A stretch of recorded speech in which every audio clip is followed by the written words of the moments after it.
Hey guys, I got something new to show you today. This is the Tesla GAiA, and been using it now for about 2 weeks. And I gotta tell you, this thing is awesome. And I'll get you some more info on this thing on the close-up, so stay tuned.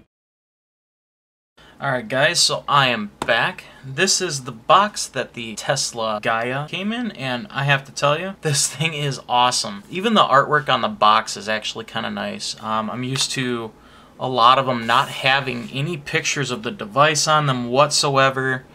Usually they come in just a plain black box, and this one, I like that they actually show you the device and the different configurations it's in. Like, you can run it in 18350, 18500, 18650. But anyway, this is a kind of impromptu unboxing. Although I have already unboxed this and used it, this is the way that it was shipped to me. Actually, I can't even say this is the way it was shipped to me. This is the way I received it. I received this from a local vape shop, Candy Shop Vapor in Wausau, Wisconsin. He also makes in-house e-juice, which I have a bottle of his e-juice he also hooked me up with. And this stuff, it's pretty good. He specializes in the higher VG juices, so that makes me happy.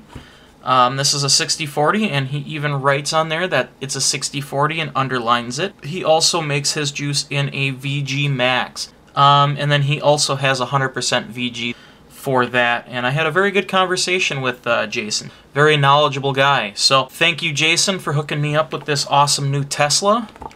And we'll be vaping some of his fluid here in the device. But let's get this thing opened up.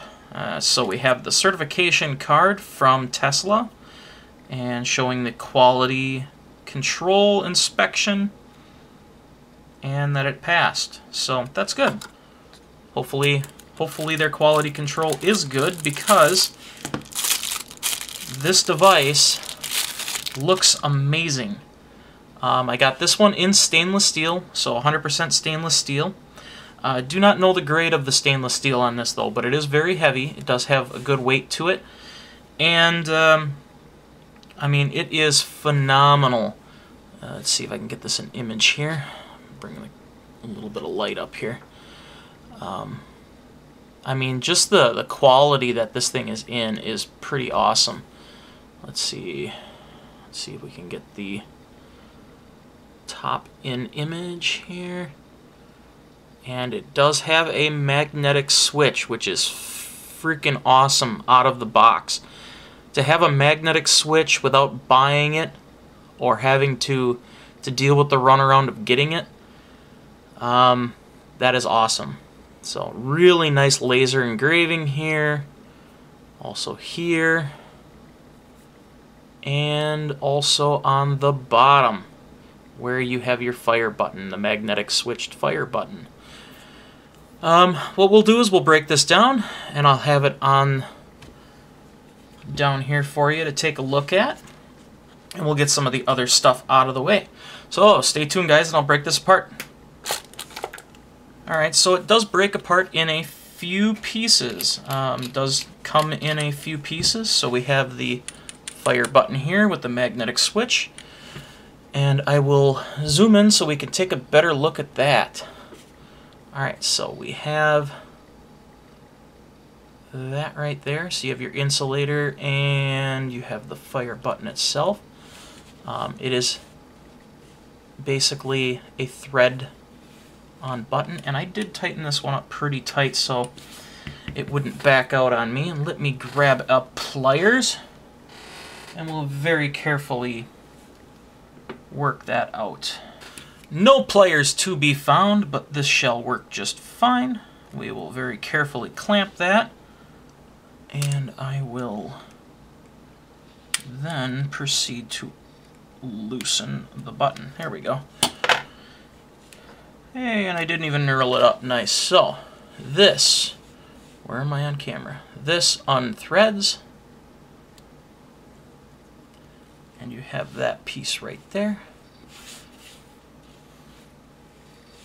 Where am I? Okay, so there's my spot. And then, oh, we got all the magnets. Now they're flying everywhere. You have two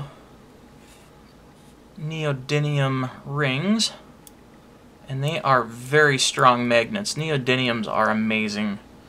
So we'll set those there. Then you have your fire button.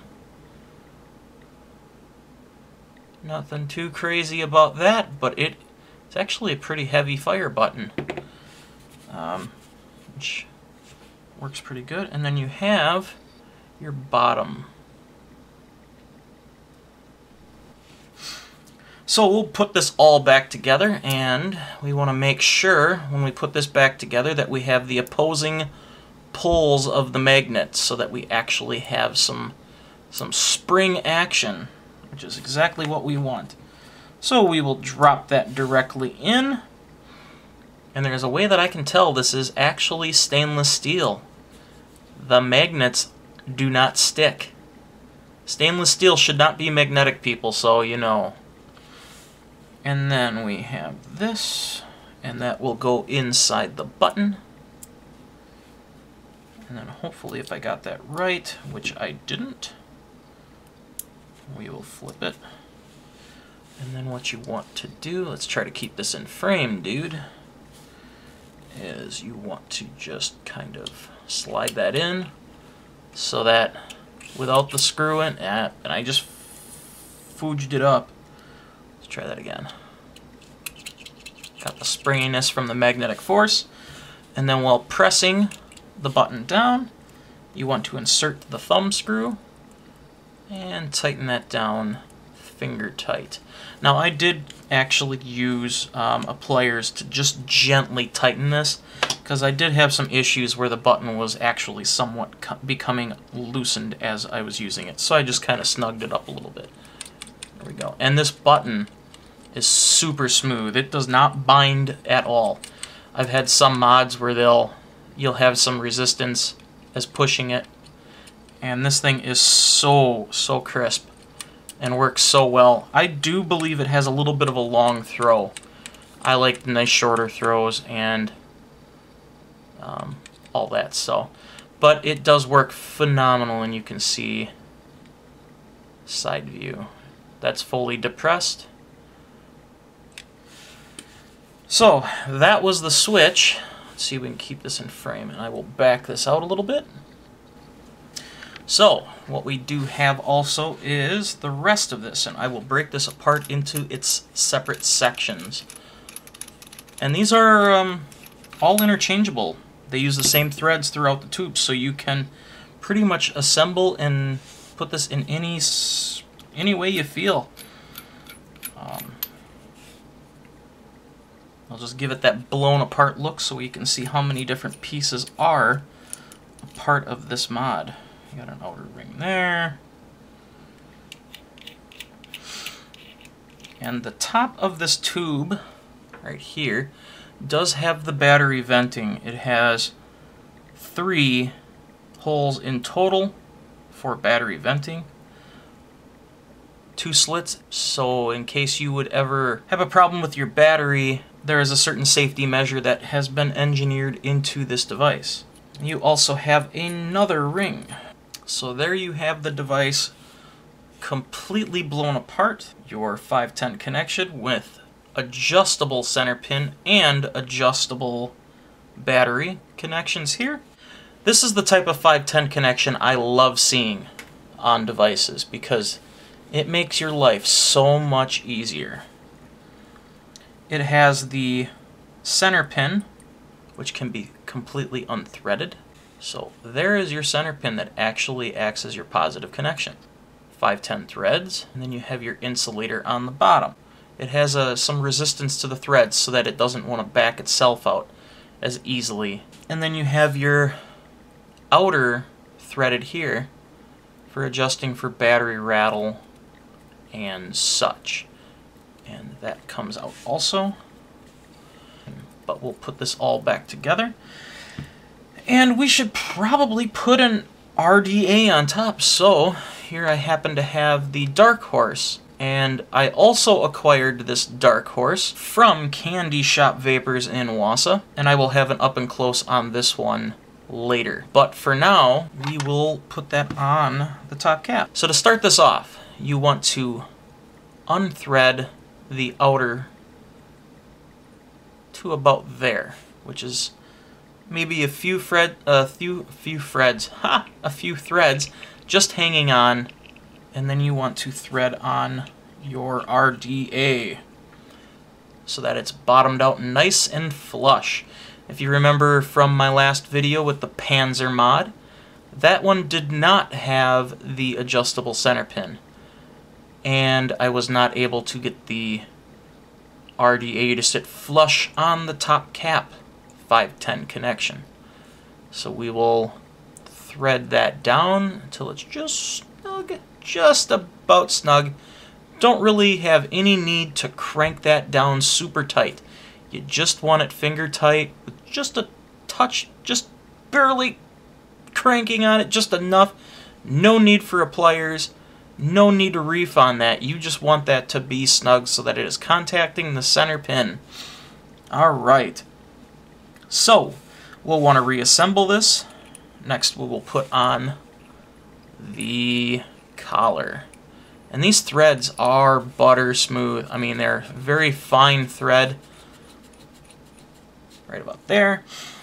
Then we will put on the next tube. And I'm kind of assembling this a little bit ass backwards. And I'm sorry about that, guys, because I will be taking this back off the top, that is, to put the battery in. But I'm just giving you a quick view of how to put this back together. I mean, this thing, the threads on this thing are butter smooth. So amazing. They took some time making this, and this was not very expensive. I mean, to have the magnetic switch, full stainless steel. I know he said the copper mod was about $10 extra due to the material costs are higher on copper. So there you have it. I mean, this thing is beautiful. I have been using it for about 2 weeks now, and just a few scratches in it, but it's very durable. I have not had this thing once get wobbly on me. Neither the atomizer connection, I mean, the threads on there are very nice. Every device I have put on this, every RDA I have put on this has worked flawlessly. So what do you say we put a battery in this thing and see how it works? So we'll grab a Sony right off the charger. This is a, let me just take a peek, make sure I got the right one. VTC5. We got a Sony VTC5 here. And we will adjust for the battery rattle. We'll set the locking device, which is right on the bottom here, and I should have showed you that. In fact, I tightened it down. There we go. Turning the wrong way. Ha! We will drop the battery in, drop the battery right back in there. Now we have to adjust the center pin, and if I remember right, we'll just back it out so it's a little long. Oh yeah, that's already too long. So let's thread it all the way in and see what happens. Ah, okay. With it threaded all the way in and the RDA flush, there is a touch of a gap here. You do not see the threads because the threads are not cut that far up. So it's not horrible.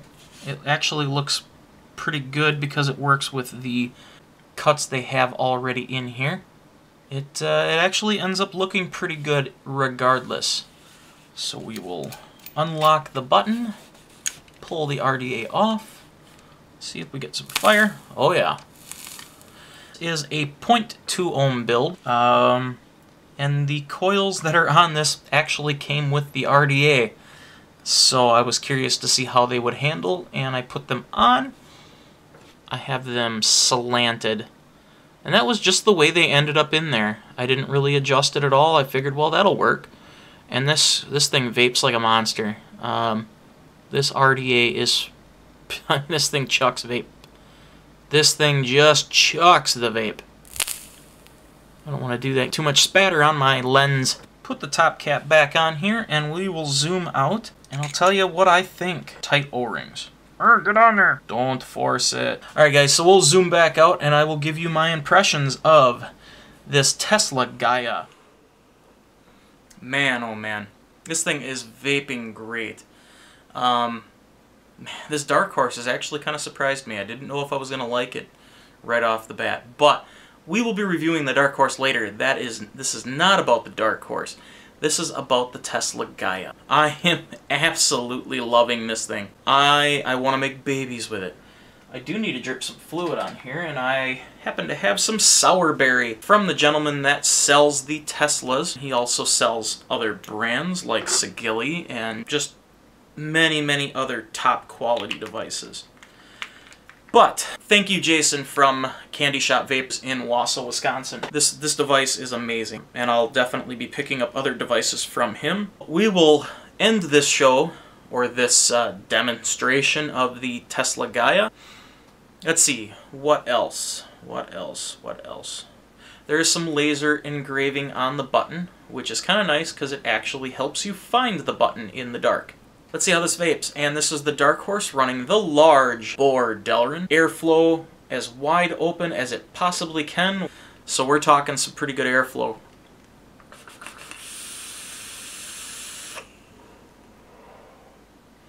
Oh. And he's making some pretty good juice. I'm very impressed with his juice. I just so happen to have this in 6 milligram. And, yeah, Jason, man, keep up the good work with this juice. I will definitely be purchasing some more from you. He's finding that fine balance between the right flavors to put together to really get that final result, that final presentation of flavor and just pleasant vapor. And he's found it. So, Jason, please continue to make awesome juice. And, what do you say we end this with a big cloud of vapor? Thanks for viewing, guys, and please do not forget to hit that subscribe button. I'm going to try to get some more content on my YouTube here shortly. And anybody who has friended me on Facebook as of recently, thank you very much.